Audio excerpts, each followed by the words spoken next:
Hello दोस्तों, आज के इस वीडियो में हम बात करेंगे स्ट्रॉबेरी पर। जैसे आपको पता है, हमने कल के वीडियो में बात करी थी किन्नों पर, जो मेन मेड हाइब्रिड फ्रूट था।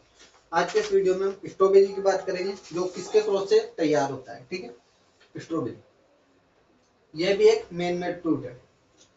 इसका साइंटिफिक नेम होता है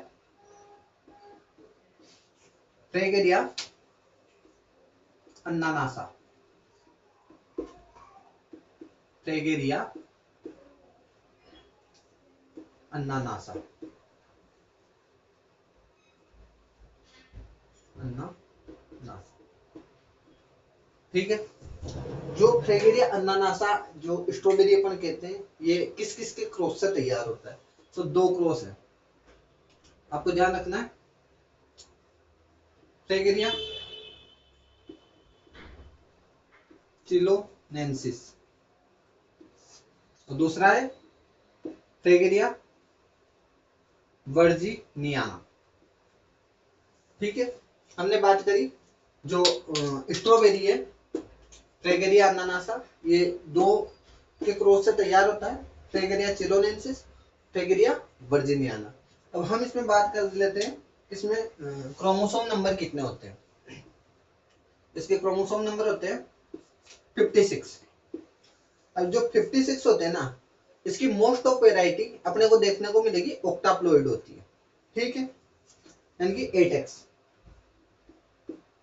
जो भी कल्टीवेटेड इसकी वेराइटियां हैं वो ऑक्टाप्लॉइड है, ऑक्टाप्लॉइड। ठीक है, इसके बाद हम बात करें इसकी फैमिली की, तो किस फैमिली से बिलोंग करता है। इसकी फैमिली हो जाती है अपने रोजेसी। रोजेसी यही फैमिली अपने गुलाब की भी है और साथ में सेब की भी है, तो आपको ध्यान रखना, सेब गुलाब दोनों की रोजेसी फैमिली। ठीक है, इसके बाद हम इसमें बात करते हैं इसके ओरिजिन की।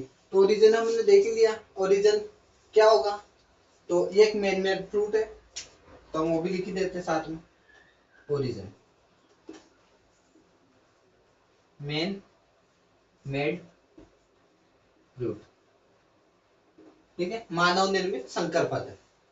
ठीक है, हमने देखा इसमें स्ट्रॉबेरी, इसका जो साइंटिफिक नेम है ये फ्रेगेरिया अन्नानासा, जो दो के क्रॉस से तैयार होता है, फ्रेगेरिया चिलोनेंसिस और फ्रेगेरिया वर्जीनियाना। ठीक है, इसकी फैमिली की बात करी हमने रोजेसी, और इसके जो क्रोमोसोम नंबर है, ये इसकी मोस्ट ऑफ जो कल्टीवेटेड वेराइटी होती है वो होती है ऑक्टाप्लॉइड।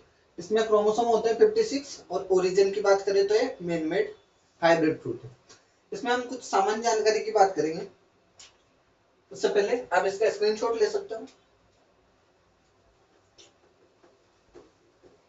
अब देखते हैं अपन इसकी सामान्य जानकारी।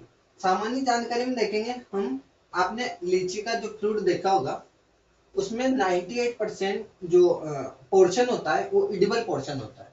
ठीक है, सामान्य जानकारी।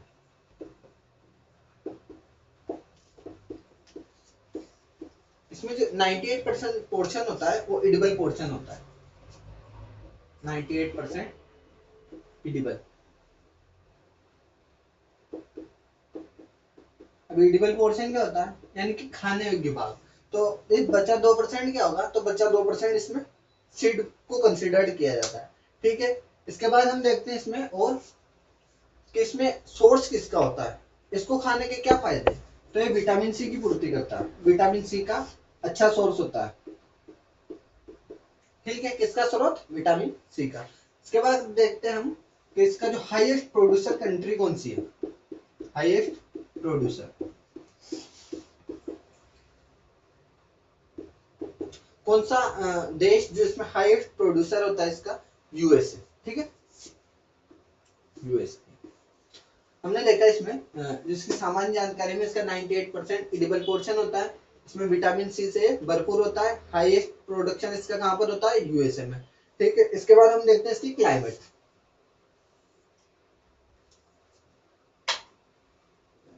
हम देखने वाले इसकी क्लाइमेट या जलवायु।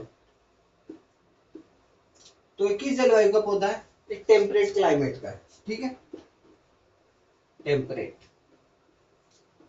टेम्परेट क्लाइमेट क्या होती है, इसको हम बोल सकते हैं शीतोष्ण जलवायु। शीतोष्ण जलवायु, ठीक है। इस क्लाइमेट में क्या कंडीशन रहती है, इसको हम देखते हैं। तो इसमें रहता है टेम्परेचर तो कम रहता है, लेकिन जो ह्यूमिडिटी होती है ना वो ज्यादा होती है, ह्यूमिडिटी ज्यादा। इस क्लाइमेट की कंडीशन है।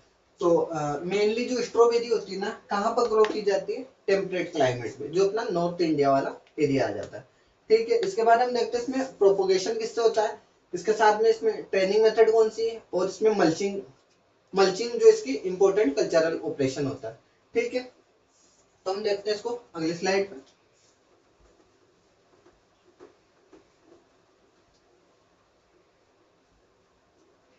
हमने क्लाइमेट की बात करी,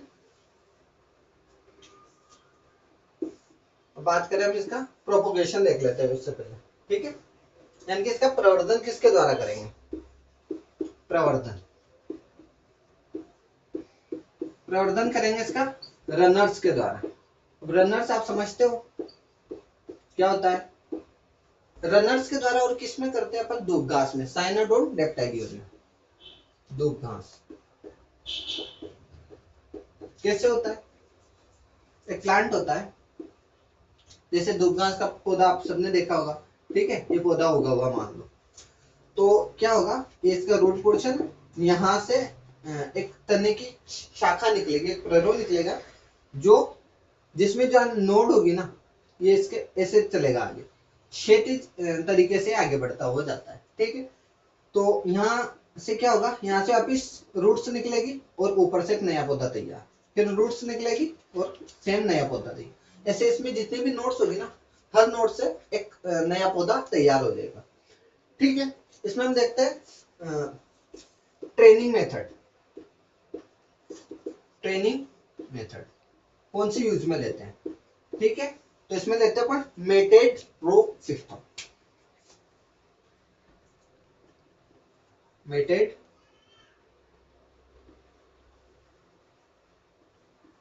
रो सिस्टम। अब आप बोलोगे कि मेटेड रो सिस्टम क्या होता है, तो मेटेड रो सिस्टम में क्या होगा, आपने देखा होगा जो फील्ड में लीची लगाई जाती है, तो लीची इस टाइप से लगाई जाती है, ठीक है। ये एक रो हो गई लीची की, ये इसे प्लांट लगा दिए, और इसके बीच में क्या करते हैं, इसके बीच वाले पोर्शन में जो पेडी स्ट्रो होता है, धान का भूसा जो होता है, उसको बिछा दिया जाता है, ठीक है। इसी सिस्टम को क्या बोलेंगे, मेटेड रो सिस्टम, ठीक है। इसमें एक और चीज रह जाती है अपनी कल्चरल ऑपरेशन, आप इसका स्क्रीनशॉट ले सकते हो। हम देखेंगे इसमें कल्चरल ऑपरेशन। अब इसमें कल्चरल ऑपरेशन क्यों जरूरी है, ठीक है। तो आपने धान का जो पौधा देखा होगा, सॉरी धान का क्या, स्ट्रॉबेरी का कल्चरल ऑपरेशन,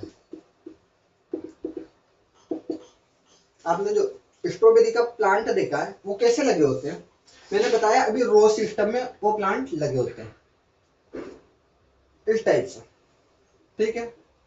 अब क्या होगा, इसके बीच में अपन पेडी स्ट्रो बिछाते हैं, वो तो क्या हो गया, मेटेड रो सिस्टम हो गया। हम देखते हैं इसमें कल्चरल ऑपरेशन में क्या आता है,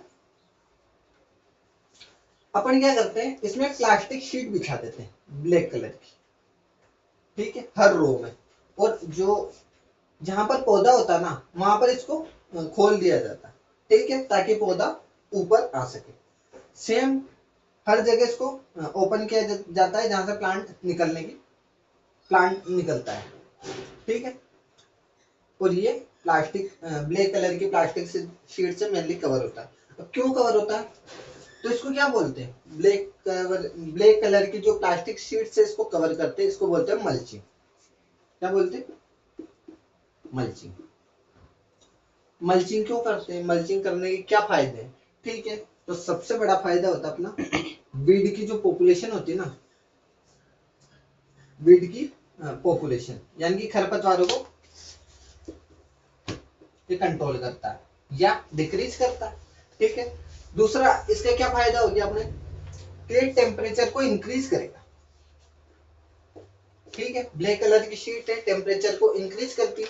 टेम्परेचर इंक्रीज करने से क्या फायदा है, तो टेम्परेचर इंक्रीज करने से उसमें क्या होगा, जो भी माइक्रोबियल एक्टिविटी होती है सूक्ष्म जीवों की, वो डिक्रीज हो जाएगी, क्योंकि टेम्परेचर ज्यादा होने से उनकी क्रियाविधि प्रभावित होगी। ठीक है, इसके साथ में उनके जो लार्वा होंगे, प्यूपा होंगे, वो उसमें डिस्ट्रॉय हो जाएंगे। ठीक है, इसके बाद हम बात करेंगे इसकी वेराइटी की। इसकी कुछ इंपॉर्टेंट वेराइटी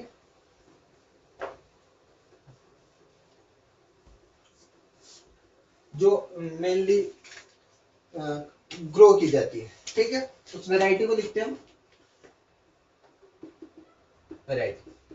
पहली इसकी वैरायटी आती है बेल रूबी। Bell Ruby. दूसरी आती है चांडलर, चैंडलर जिसको कह सकते हैं।